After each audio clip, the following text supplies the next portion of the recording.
चलो बच्चों अब हम करते हैं क्वेश्चन नंबर 2, ठीक है, फ्रॉम एक्सरसाइज 9.3। क्या कह रहे हैं ये, यहाँ पे तो बस ट्राइंगल है ए बी सी, इसमें डी क्या है तुम्हारे पास, मीडियन है। मीडियन का मतलब क्या होता है कि इस डी पॉइंट ने इसे 2 इक्वल पार्ट्स में डिवाइड करा है, ठीक है बच्चों। अगली बात ये क्या कह रहे हैं कि हमें शो करना है that B E D is equal to, इस पूरे ट्राइंगल का 1/4 उसका एरिया होगा, ठीक है बच्चों। तो देखो बच्चों, अब हमें पता है that A D is the median, ठीक है, is the A D median है in triangle A B C triangle में ए डी तुम्हारे पास मीडियन है। तो हमें क्या पता था, मीडियन क्या करती है, उस ट्राइंगल को 2 इक्वल पार्ट्स में डिवाइड करती है। तो मैं लिख सकती हूँ that area of A B D is equal to area of A D C, ठीक है बच्चों। ये तुम्हारे पास हो गया फर्स्ट इक्वेशन, ठीक है, क्लियर है।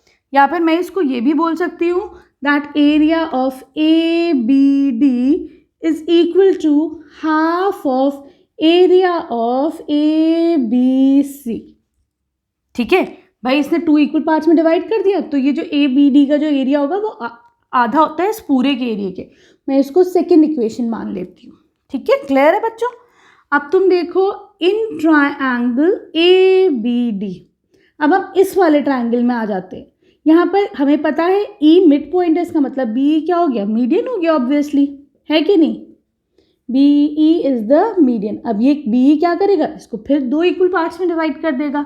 तो हम कह सकते हैं that area of A B E is equal to area of B D E, ठीक है, क्लियर है। इसको तुम थर्ड मान लो, ठीक है, क्लियर।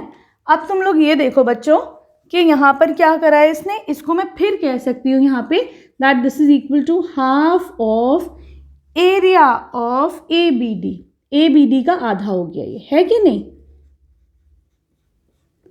ठीक। इसको बल्कि थर्ड मत मानो, थर्ड हम आगे वाले को कर लेंगे, ठीक है, सही। तो देखो बच्चों, अब मैं यहां से this is equal to half of area of A B D आ गया। अब तुम ये देखो हाफ लिखो, area of A B D किसके इक्वल है ये बताओ, यहाँ पे ये है आधा ए बी सी के इक्वल, ठीक है।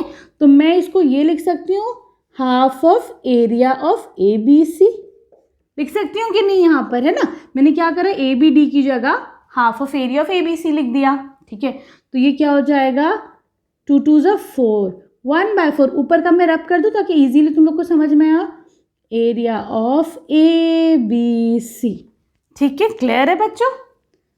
तो हम यहाँ पे क्या लिख सकते हैं that area of A B E is equal to 1/4 of whole triangle, ठीक है, क्लियर है। अब आ जाओ तुम इसकी क्वेश्चन नंबर 3 पर।